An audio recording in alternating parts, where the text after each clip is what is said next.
La música es un conjunto de sonidos, ruidos y silencios que se combinan a través del tiempo y los cuales tienen un fin estético y/o expresivo.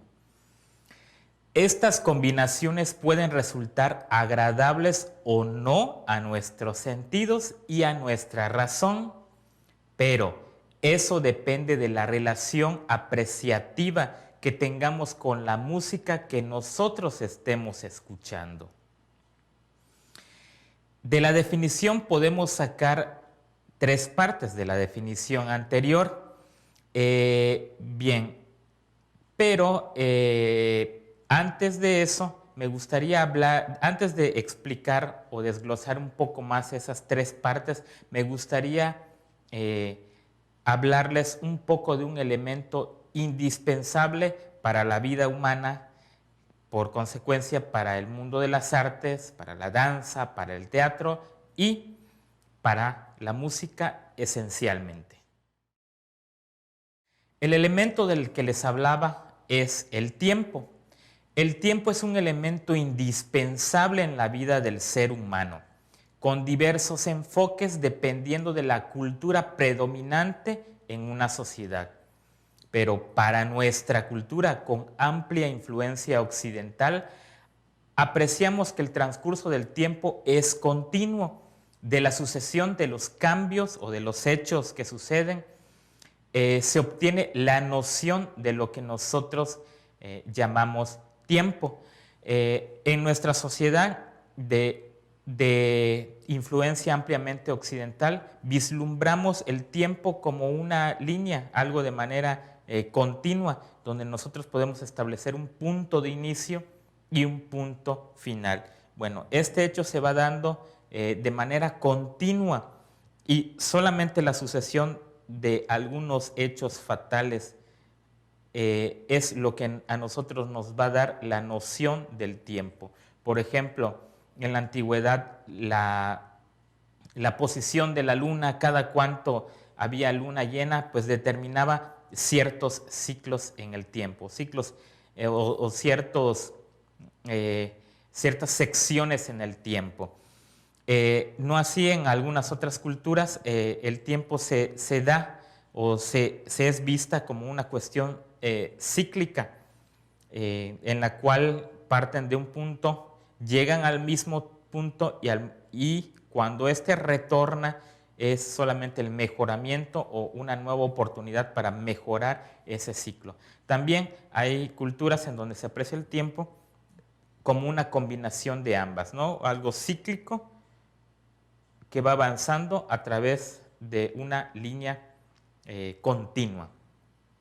Bien, el tiempo es vislumbrado de una manera lineal que transcurre de un punto fijo inicial a un punto fijo final que es previsible. Este elemento es indispensable porque en música se ve reflejado grandemente, ¿no? Y el tiempo es un elemento del cual no nos podemos imaginar que haya alguna construcción de sonidos y silencios y donde no existe el tiempo, ¿no? El ritmo es la organización de la música en el tiempo. Y aquí me gustaría adelantarme un poco, porque más adelante hay quienes consideran, bueno, más adelante cuando yo define el silencio, hay quienes consideran que el silencio es una pausa en la música. En lo personal yo no lo considero así, porque en la línea del tiempo, así como colocamos sonidos, también colocamos silencios. Y de ninguna manera existe una interrupción en esa continuidad de la música, ¿no? Sino que juega un papel importante colocar sonidos y silencios en el tiempo.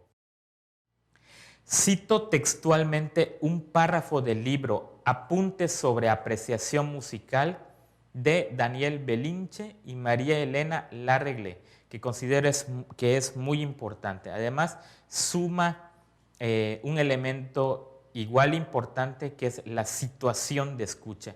La situación de escucha es aquel momento en donde yo estoy dispuesto a escuchar una grabación o escuchar un concierto o cualquier hecho sonoro, ¿no? Esta cita dice: el ritmo musical instaura un tiempo propio, suspende el tiempo cronológico y lo sustituye, enmarcando en la situación de escucha, grabación o concierto, predispone a experienciar la interrupción de lo cotidiano para instalarse en la música. Una vez sentado en silencio el público, el director levanta la batuta, el pianista lleva las manos al teclado y la obra sigue el curso preestablecido sin que nada, a no ser que un desastre natural o una huelga de músicos, le impida llegar al acorde final. Queda claro desde el principio cuándo comienza la música y cuándo termina, cuándo es la música y cuándo no es la música. Con estas pequeñas palabras, pues creo que nos vislumbramos la importancia del tiempo, no solamente en la música, sino en el teatro, en la danza, que pues el tiempo tiene que llevar ciertas pulsaciones, ¿no? a través de este tiempo, ¿no? Para mantener un ritmo, para mantener una constancia, una continuidad en lo que se está creando, en lo que se está reproduciendo y en lo que se está recreando. Quiero comentarles un poco regresando a lo que yo les platicaba al principio, que nuestra definición inicial decía que entre la música y el ser humano existía una relación apreciativa, y de eso dependía si nos agradaban o no, depende de la relación que tenga el ser humano con la música, si la aceptábamos o no, si le encontrábamos algún sentido o no se le encontrábamos, ¿no?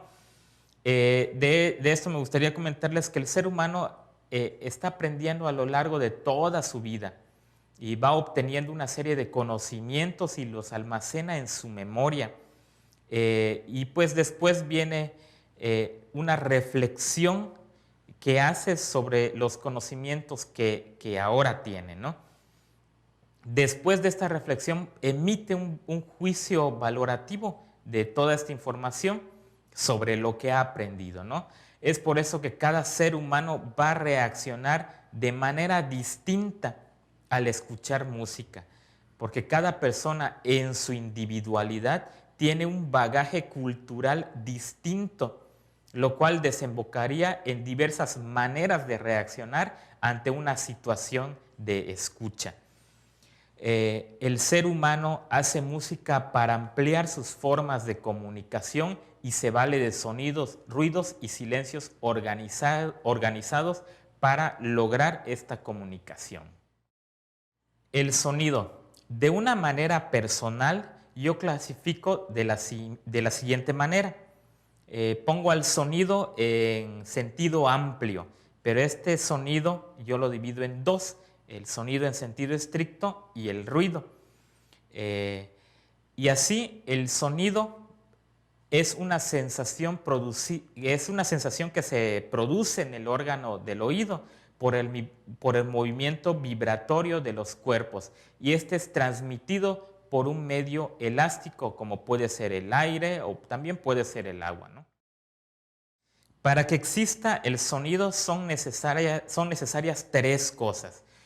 Primero, un movimiento vibratorio producido por un cuerpo. Segundo, un medio de propagación.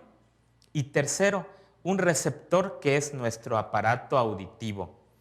De aquí, ten en cuenta que cuando el sonido llega al oído, el cerebro va a reaccionar de una forma instintiva o de una forma razonable, ¿no? Dependiendo de qué tanta atención el cerebro humano le preste.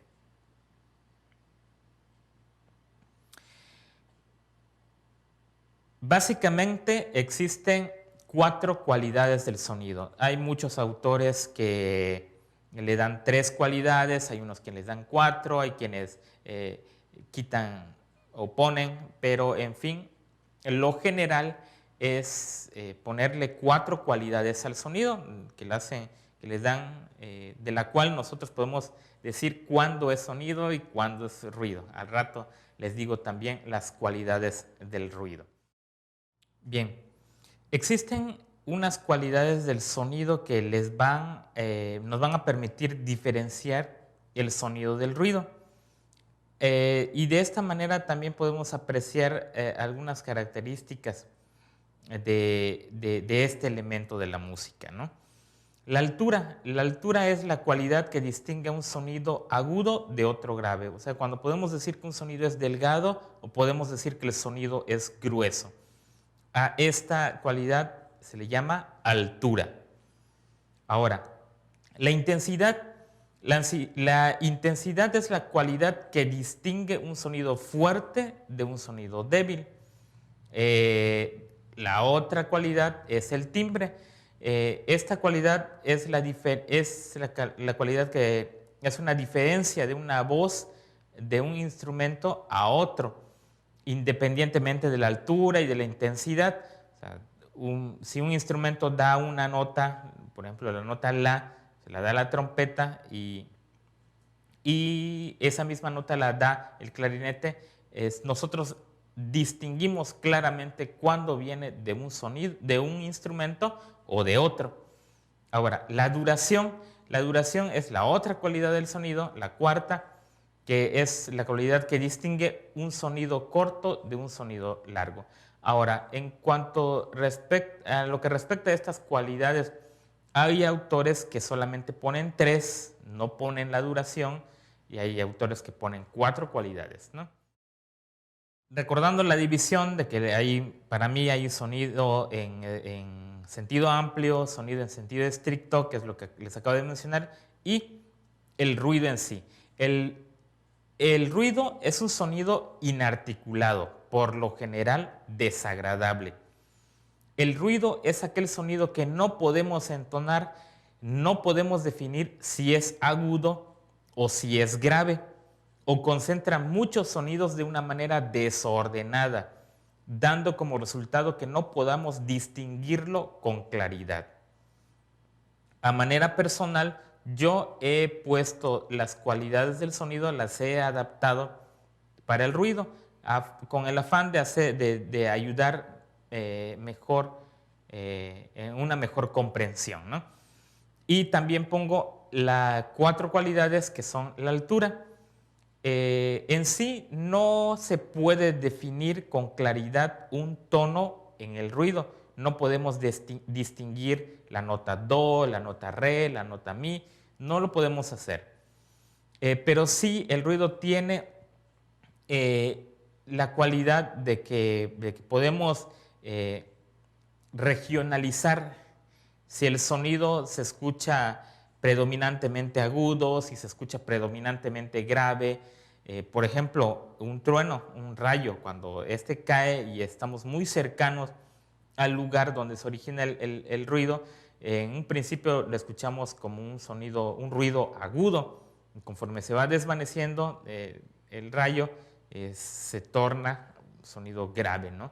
Y de la misma manera, si nosotros cerramos la puerta de un closet, que es una puerta pequeña, va a generar un ruido que predomina en el lado agudo, a que si cerramos una puerta ya de una casa, una puerta más grande, que va a generar un ruido más grave, ¿no? Entonces es por regiones. Bueno, es una manera en la que yo lo entiendo.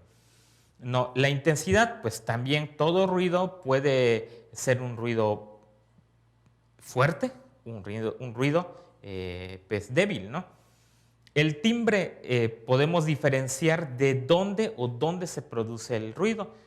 Si cerramos una puerta, el ruido que produce es muy diferente a cuando encendemos el auto de encendemos el motor de un auto, ¿no? Que podemos diferenciar dónde viene ese ruido, ¿no? Y la duración, si el ruido es de corta duración o de larga duración. Los instrumentos musicales. Los instrumentos musicales son artefactos con los que podemos producir sonidos. Por lo general, hacemos funcionar estos artefactos con la acción del aire. También podemos hacer funcionar estos artefactos percutiendo o frotando membranas en troncos o en cosas huecas, ¿no? También podemos generar sonido percutiendo, frotando o pulsando sobre cuerdas. Todas estas acciones ejecutadas en estos artefactos producen sonidos. Esta clasificación hace una división de 4, los idiófonos, membranófonos, aerófonos y cordófonos. Los idiófonos son instrumentos en los que el sonido se origina por un cuerpo sólido y es generado por vibración del instrumento mismo mediante percusión, frotación o pulsación, como las claves o por ejemplo también la marimba. Los membranófonos, bueno, la membrana adquiere ya, digamos, el protagónico, ¿no? Es el sonido generado por la vibración de una membrana por percusión o frotación. Por ejemplo, las congas, hay muchas maneras de sacar el sonido, ¿no? Una es percutiendo y la otra es frotando. Y pues otro ejemplo de instrumento que es un membranófono es el timbal. Los aerófonos son llamados instrumentos de viento y el sonido es generado por la vibración del aire. O sea, el aire es quien juega un papel importante para la generación de vibraciones, ¿no? Intervienen lengüetas, los puros labios o las cuerdas vocales. Por ejemplo, las flautas, los saxofones o la misma voz son ejemplos de estos instrumentos que son los aerófonos. Los cordófonos son llamados instrumentos de cuerda. El sonido es generado por la vibración de una cuerda mediante percusión, como el piano, la frotación, como el violín, o la pulsación, como la guitarra. Ya en el siglo XX, pues, las cuestiones tecnológicas aparecen, avanzan. Aparece una otra clasificación que son los electrófonos. Y estos instrumentos generan el sonido por medios eléctricos o electrónicos. Por ejemplo, todo mundo ha pasado a través, en medio de dos torres de alta tensión, ¿no? De dos torres que conducen cables que conducen alta tensión. Y siempre escuchamos un zumbido. Ese zumbido es generado por el paso de la electricidad en los cables y de una manera controlada en ciertos aparatos, en ciertos artefactos, producen sonidos. Cada instrumento musical nos brinda determinadas características en su sonido y es algo de lo cual nuestros sentidos aprenden a disfrutar de ello, ¿no? La manera en que se entrelazan, los diferentes timbres que se mezclan, dependiendo del contexto de la música, si aparece un sonido fuerte, aparece un sonido débil, la manera en cómo se van presentando estas características, esas cualidades del sonido, ¿no? La agrupación musical que representa la evolución en la música occidental es la orquesta sinfónica, la orquesta filarmónica y los diversos conjuntos de cámara, ¿no? La orquesta tiene básicamente 4 familias, las cuales tienen similitudes tímbricas que enriquecen a esta agrupación. Por diversos motivos igual están ordenadas estas familias dentro de la orquesta, pero algo en este momento que yo quiero resaltar es la cuestión tímbrica, la similitud en la naturaleza de su sonido, ¿no? Estas 4 familias son la sección de cuerdas, la sección de alientos madera, la sección de alientos metal y la sección de percusiones. Las cuerdas tienen mucha similitud tímbrica, los alientos metal tienen también mucha similitud tímbrica, y las dos secciones que tienen ya algo de variación en esta característica es la familia de los alientos madera y las percusiones. La música como medio de expresión de la humanidad responde a todo lo que acontece en la vida de nuestras sociedades. A cada hecho o cambio importante en la historia de la humanidad, el arte registra un cambio en respuesta y por consiguiente la música pertenece al mundo de las artes, también va a resentir todos estos cambios a lo largo de la historia de la humanidad. Gobierno de México.